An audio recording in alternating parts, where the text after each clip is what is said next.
अस्सलाम वालेकुम, welcome to profit series. अगर आपको भी प्रॉफिट सीरीज सुनना पसंद है तो हमारे चैनल को सब्सक्राइब करें।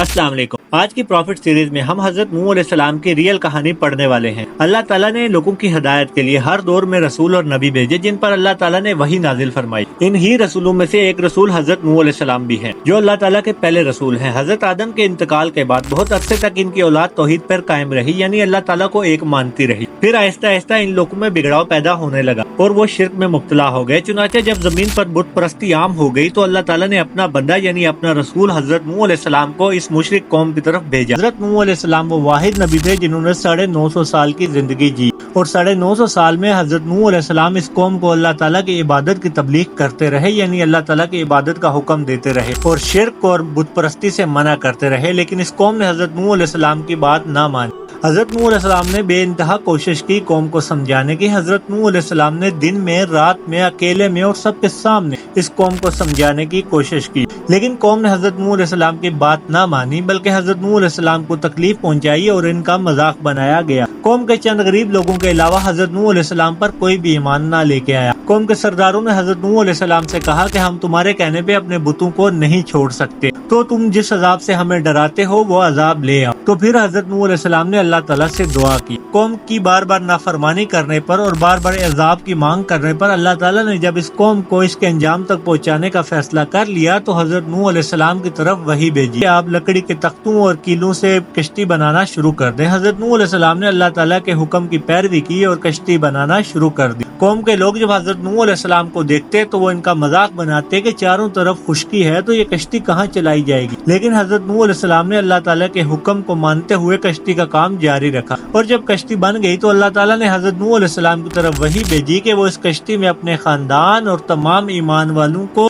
और तमाम जानवरों के एक एक जोड़े को इस कश्ती में अपने साथ सवार कर ले। हजरत नूह अलैहिस्सलाम के 4 बेटे थे। 3 बेटे हजरत नूह अलैहिस्सलाम के साथ कश्ती में थे, जबकि एक बेटा बाहर था। हजरत नूह अलैहिस्सलाम ने अपने बेटे से कहा कि आए मेरे बेटे कश्ती में आ जाओ, तो हजरत नूह के बेटे ने उनसे कहा कि मैं पहाड़ की चोटी पे चढ़ जाऊंगा और वो मुझे बचा लेगा। लेकिन हजरत नूह ने अपने बेटे से कहा कि अल्लाह के अजाब से तुम्हें कोई नहीं बचा सकता। उसने हजरत नूह की बात ना मानी। इतने में अल्लाह ताला का हुक्म हुआ और जमीन के अंदर से पानी निकलने लगा और आसमान से बारिश बरसने लगी। देखते ही देखते ये सैलाब बन गया और फिर इसने तूफान की शक्ल इख्तियार कर ली और पानी बड़ी बड़ी पहाड़ जैसी मौजें उठाने लगा, और हजरत नूह अलैहिस्सलाम का बेटा भी उस अजाब की लपेट में आ गया और उस तमाम कौम के साथ हजरत नूह अलैहिस्सलाम का बेटा भी गर्क हो गया। और बाकी जो कौम हजरत नूह अलैहिस्सलाम के साथ कश्ती में सवार हो गई थी, अल्लाह ताला ने उनको महफूज तरीके से उनकी मंजिल तक पहुंचा दिया।